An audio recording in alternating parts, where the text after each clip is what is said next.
Señor Chacón, buenas noches, bienvenido. Muchas gracias. Don Luis, esta es su ratonera.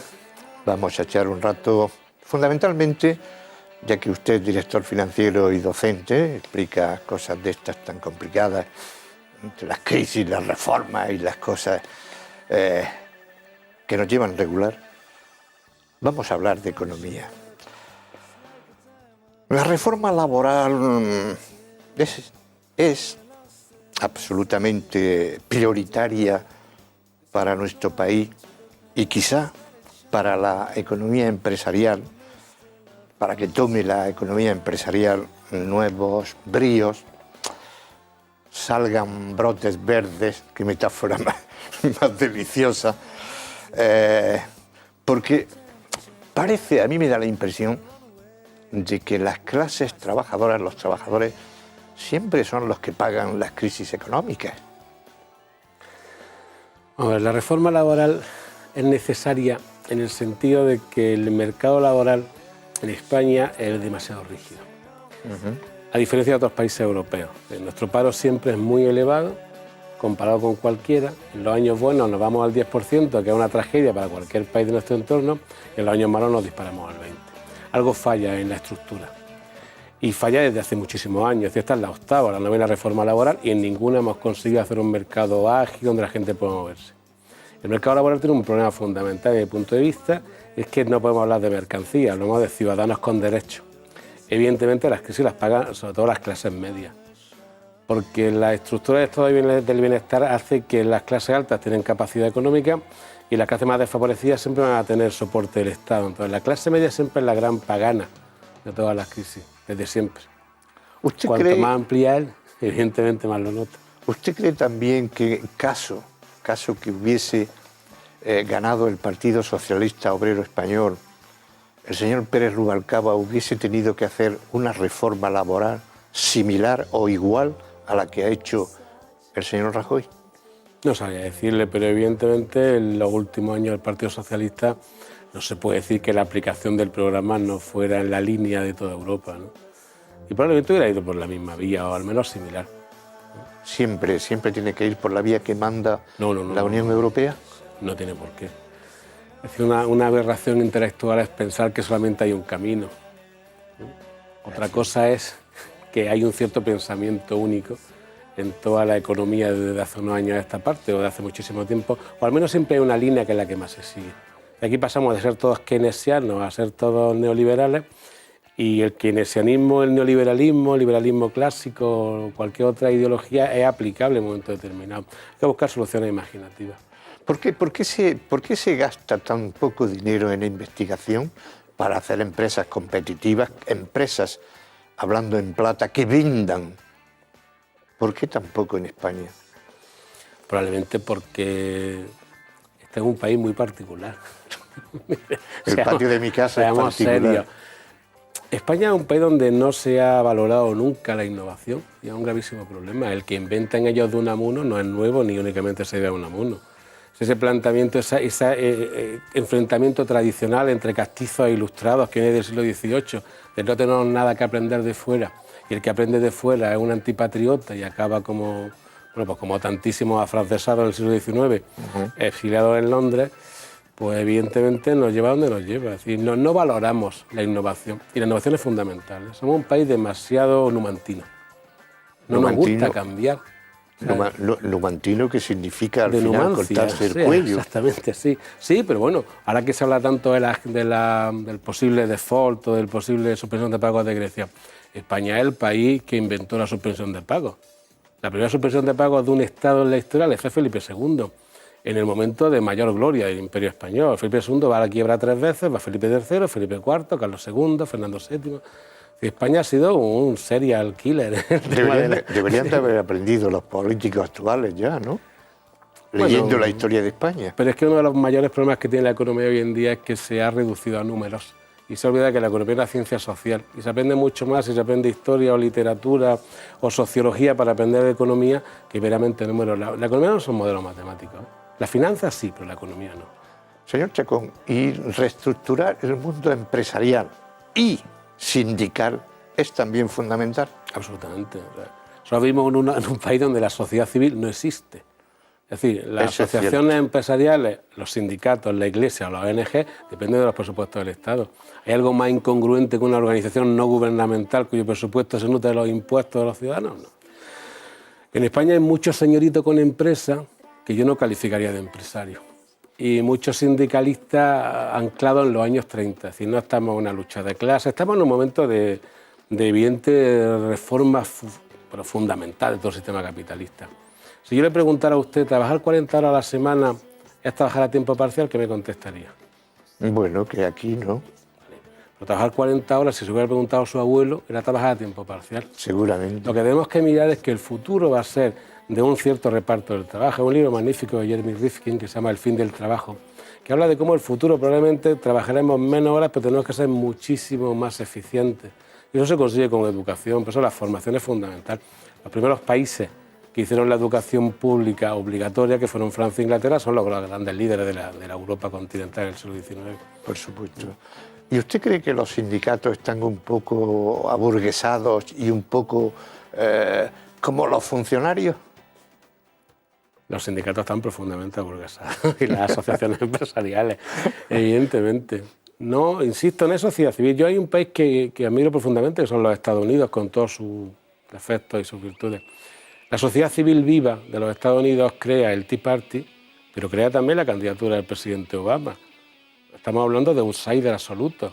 Ni el Tea Party es el cogollo del Partido Republicano, ni por supuesto Obama, que es un señor que lleva 2 años de su primer mandato en el Senado y llega a la presidencia de los Estados Unidos. Eso aquí es implanteable. En el sistema capitalista y en su libre mercado, el monopolio y el oligopolio es lo que tienden la acumulación, el pez grande que se come al pequeño. ¿Qué hay que hacer con la banca española y, sobre todo, con las cajas de ahorro? La banca española tiene que reestructurarse si quiere sobrevivir, es fundamental. Es una cuestión de solvencia. A ver, yo siempre recuerdo que la primera decisión del presidente Roosevelt, que no era ninguna persona tachable de ser, digamos, excesivamente liberal, a los pocos días de incorporarse a la presidencia en 1933, lo que decidió fue cerrar todos los bancos durante 4 días de vacaciones. Estas vacaciones bancarias se llamaron. Esos 4 días el Tesoro analizó y solamente abrieron los bancos que eran solventes. Se recuperó la confianza, todo el mundo sabía que el banco que seguía abierto tenía confianza. El problema de nuestra banca es que entró en una burbuja inmobiliaria muy importante y tiene un gran desafío de futuro, que es digerir todo aquello que prestó y que no va a cobrar. El problema de las cajas de ahorro es un poco añadido. Las cajas de ahorro son la banca pública. La banca pública en el sentido de que no tienen dueño como accionista. Y actúan también con criterios menos bancarios y hasta más políticos. De ahí el desastre que tenemos con las cajas de ahorro actualmente. En el sentido de que han tenido que unirse, acabar con su propio sistema histórico. Estamos hablando de unas entidades que tienen como Caja Madrid 3 siglos. Y sin embargo han tenido que desaparecer, y algunas con una historia larguísima. La realidad cuál es que el sistema no es que tienda al monopolio. Y Adam Smith siempre decía que todo empresario le gustaría ser monopolista. Efectivamente. El problema es que estamos en una situación de que nuestras entidades financieras tienen que unirse para ser más solventes y más fuertes, y de aquí a 1 año o a 2 veremos la fusión de entidades intraeuropeas. De hecho, hoy mismo aparece la noticia de que el Liberbank, que es una unión de cajas de ahorros, quiere comprar la oficina en España de Caixa Geral, que es la caja de ahorro oficial portuguesa que abrió aquí como banco. No hay un banco europeo, ni Deutsche Bank, ni Barclays, ni Santander. No hay un banco europeo. Pues somos un mercado europeo con 500 millones de personas y 27 países, con una misma moneda en 17. No tiene sentido. El nuevo gobierno popular ya avisa, y el que avisa no es traidor. Es avisador. Exacto, es un avisador, evidentemente, es obvio. ¿Llegaremos a más de 6 millones de desempleados? Sinceramente espero que no, pero el gobierno en las previsiones hablaba de 640.000 puestos de trabajo destruidos este año, según su previsión. Si lo suma a los 4.700.000 que hay en el IDEM, lo suma a los 5 y algo de la EPA, no sé, podríamos rondarlo. Si luego, si la economía se sigue contrayendo, la cifra de parados puede ser abismal. Ahora, a mí me parece muy sensata la postura del primer ministro Monti, que suscribió el presidente Rajoy también, de hacer una solicitud a la Unión Europea, al señor Van Rompuy, al presidente de la Unión, para que haya políticas de crecimiento. Es decir, cualquier virtud se convierte en un defecto. La austeridad es una gran virtud, pero puede llevar a la miseria. Y probablemente al camino que vamos nos llevaría, porque a mayor austeridad iremos a más déficit, porque habrá menos recaudación y claro, será el círculo vicioso que nos puede llevar a la miseria más absoluta. Hay que empezar con políticas de crecimiento, pero hay que empezar con políticas de inversión y olvidarse del gasto. Sí, porque Grecia, 14% de desempleo intervenida. Portugal, 12% de desempleo intervenida. España, 25% de desempleo no está todavía intervenida. ¿Nos van a intervenir? No, no creo. No creo por el tamaño. Por el tamaño y por la situación. Es decir, la intervención de Grecia se basa sobre todo en que Grecia es incapaz de pagar su deuda, pero va a ser incapaz de todas. Siempre. Todas, siempre. Sí. El plan actual, con una quita del 50%, se plantea que en el año 2020 tendrá una deuda del 120% de su PIB, eso es impagable. España no llega al 70% o lo ronda, también nuestro PIB es muy superior. Pero volvemos a lo que hacemos en la primera pregunta. Algo falla en nuestra estructura empresarial y laboral para que nunca bajemos del 10% o el gran éxito sea llegar al 8% en plena bonanza. Te pongo un ejemplo mucho más sangrante. Islandia, el único país que se negó a pagar la deuda asumida de sus bancos, tiene actualmente un 7% de paro. En el primer momento de la crisis llegó al 10%. En Islandia ha caído la renta per cápita, el gobierno, bueno, el antiguo presidente está juzgándose, en fin, la situación es terrible, pero no se produce desempleo. Algo falla en nuestro sistema cuando la bonanza crea más trabajo que nadie, más rápidamente que nadie, pero a la más mínima crisis se nos hunde. Es decir, es que queremos trabajo que no es consistente. Queremos trabajo que pueda tener una solidez. Claro. Ese es el problema grave. Ese es el problema grave. El problema es que no hemos basado siempre en el modelo, por ejemplo, en la construcción o en los servicios, que son excesivamente estacionales. Claro, y el sol, que también es estacional, pero que dura aquí mucho tiempo. No se puede basar la economía de un país en el sol y en el ladrillazo. Hombre, se podría basar en el sol si hablamos de energías renovables, por ejemplo, que es un gran futuro. Claro. El problema del sol y playa es que ya en más de una ocasión hemos estado a punto de perder la estructura. En los años 90 apareció la competencia de la antigua Yugoslavia que acabó con la guerra. Ahora ha aparecido la competencia del norte de África que la primavera árabe acaba con ella. Pero bueno, en algún momento tenemos que aportar algo más. A mí me resulta incomprensible que un país con el patrimonio cultural de España no sea un destino de turismo cultural como Italia. Evidentemente, es que eso es inconcebible. Es inconcebible que España, teniendo ese enorme patrimonio, al igual que Italia, aquí sea un turismo coyuntural de... Claro, pero ese turismo de sol y playa, además, hay que añadir que tenemos mucha competencia. Porque Portugal es competencia, Italia es competencia, la propia Francia Grecia incluso. Es competencia.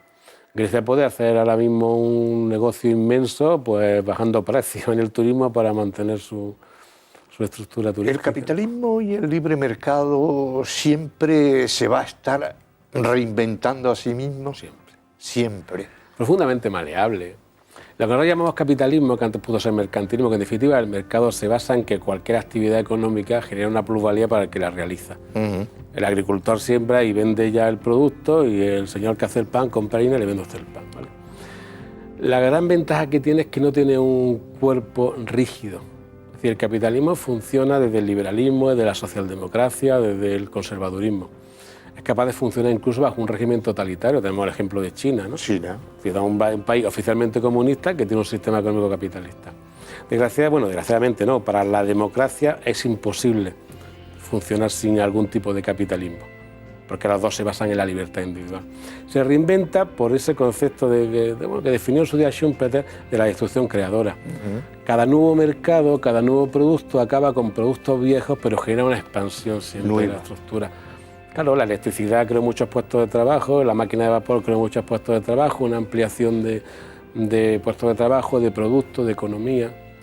Siempre va a ocurrir. ¿Qué le parece a usted, señor Chacón, el plante de principios del señor Rajoy? En mayo hablaremos de que España no va a cumplir con el 4,4% de déficit y sí con el 5,8% en mayo. El tirón de orejas de Frau Merkel será absolutamente... No tiene por qué. Es imposible bajar del 8,5. Si España el año pasado ingresó 120.000 millones y gastó 209.000. Es imposible bajar del 8,5 al 4,4. Bajar al 5,8 será difícil también. El objetivo es que el año 2013 se cierre al 3% y ese sí es más concebible en un dos pasos. De todas maneras, yo creo que incluso Alemania y los grandes países de la Unión Europea se están dando cuenta que no se puede tampoco ir a reducir el déficit por reducir el déficit. El déficit va a generar deuda y la deuda española se genera en muchos años. Lo que tenemos que hacer es empezar a gastar menos e invertir más. Es decir, ser capaces de eliminar el gasto superfluo. Pongo un ejemplo. Para una familia, que los niños coman y se vistan es gasto, llama un gasto ineludible. Sus hijos tienen que comer y que vestirse. Que tengan una buena educación, que hablen inglés o que monten a caballo si el niño tiene actitudes y al final se convierte en un jinete famoso o lo que sea, eso es inversión. Ahora, que el niño se empeñe en comer todos los días en la hamburguesería de la esquina y gaste un exceso, eso es despilfarro. Y el problema de los países europeos es que hemos despilfarrado mucho. El estado del bienestar va a finiquitar ya, ¿no? ¿No? Depende de lo que usted entiende por bienestar. Hombre, yo entiendo lo que se inventó en la posguerra de la Segunda Guerra Mundial y que funcionó en principio en Francia y en Inglaterra.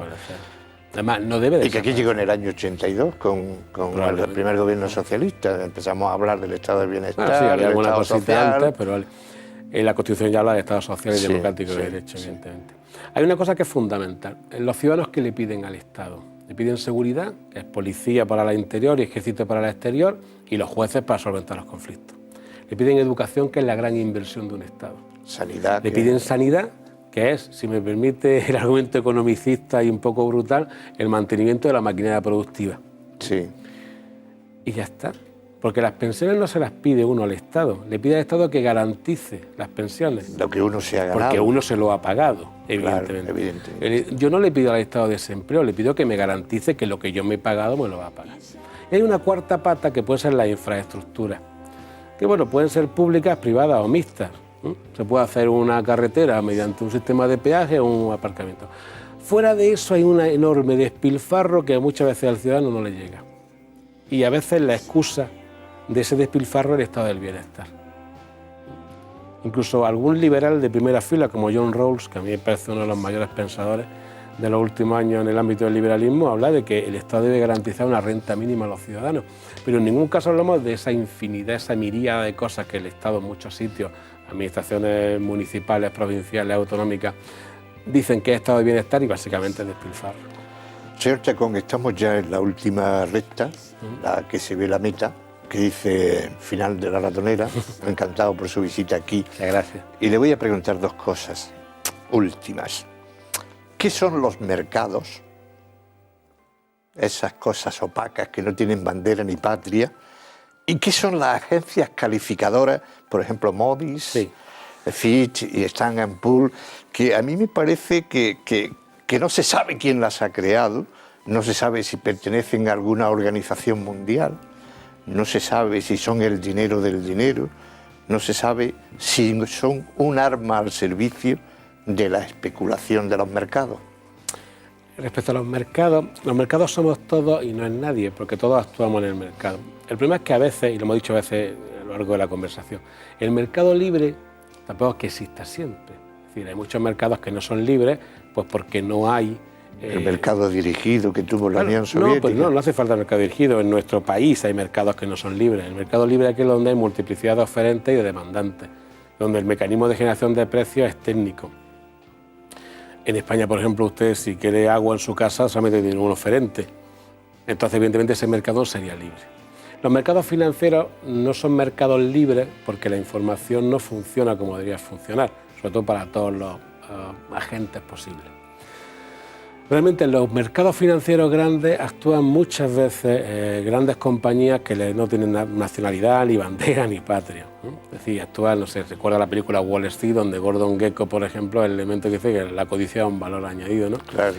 Donde usted pide un préstamo en Europa, pero los tipos son bajos y lo utiliza para comprar bonos americanos porque tienen tipo alto.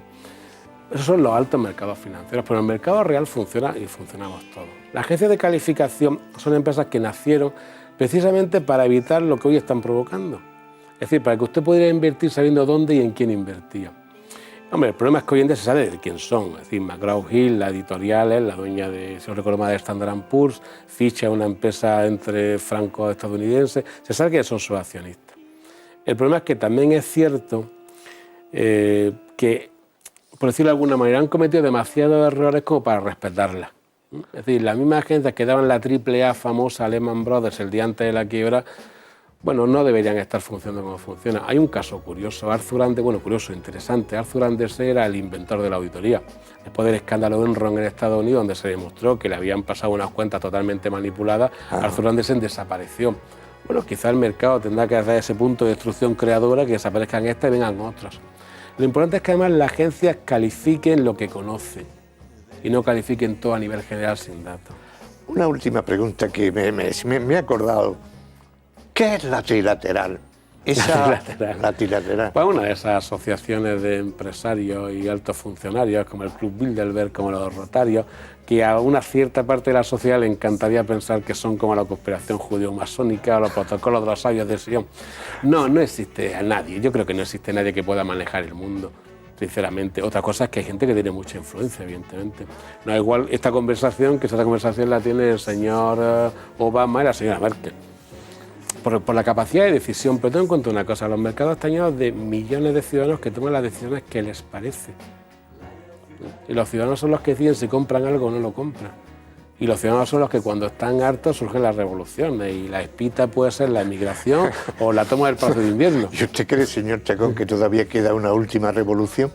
Sí, la tecnológica probablemente, y muchas más que vendrán después. Muchas más después. Hay algo fundamental, las revueltas de Egipto, por ejemplo, Han sido tecnológicas. han sido tecnológicas porque los medios de comunicación egipcios estaban amordazados y la gente se informaba con periódicos extranjeros. Esa libertad de expresión, esa capacidad de que el conocimiento llegue a todos, es una gran revolución. Entonces, la trilateral puedo dormir tranquilo, que no me matan, porque no viene un bello asesino elegantemente vestido y me pega un tiro en la cabeza por preguntar qué es. No, lamento que le pierda el romanticismo Pues yo estaba loco por salir en los de periódicos. las sociedades secretas que inundan tanta novela, pero bueno, realmente yo creo que al final son asociaciones con intereses, eso es evidente, pero no pensemos en... Aquí se conoce la figura del jurista, bueno, mejor dicho, del abogado, del grupo de abogados Garrigues Walker, pero no se conocen muchos más, ¿no? Españoles. Bueno, sí, José Antonio Segurado también pertenecía, que fue el líder del Partido Liberal y presidente de la CEIM, también pertenecía a la trilateral. Los Garrigues Walker, tanto Antonio Garrigues Walker como su padre, que fue embajador en los Estados Unidos, o su hermano que falleció fue ministro, Joaquín. Sí, habrá algunos más. Vamos, al Club Bilderberg, por ejemplo, pues se invitó al señor Rodríguez Zapatero, el presidente del gobierno entonces, cuando se realizó la reunión en Cataluña, también la reina en alguna ocasión. Supongo que evidentemente se invita a gente que puede ser más o menos influyente. Pero está claro que no, o sea, no tendría sentido además, porque al final, yo pienso que el ciudadano al final hace lo que le parece y no es tan fácil obligar al ciudadano a hacer algo. Sí, yo solamente soy del Real Madrid. Bueno, te gusta un defecto en otro cualquiera. Sí, claro, ¿qué vamos a hacer? 10 puntos son 10 puntos, eso está Igual claro. yo soy del Atleti. Del Atleti de Madrid. También tiene mi beneplácito y mi cariño. Esos colores tan sufridos y tan, sobre todo porque tan sabinos. No, y además que crea carácter. Señor Chacón, ha sido un placer su presencia aquí en La Ratonera. Gracias. Ratonera que, como bien saben todos ustedes, emitimos desde RTG7, la radio y televisión pública, de servicio público, quiero decir, del Ayuntamiento de Granada. Volveremos la semana que viene, no lo duden, y hasta entonces, muchas gracias y buenas noches.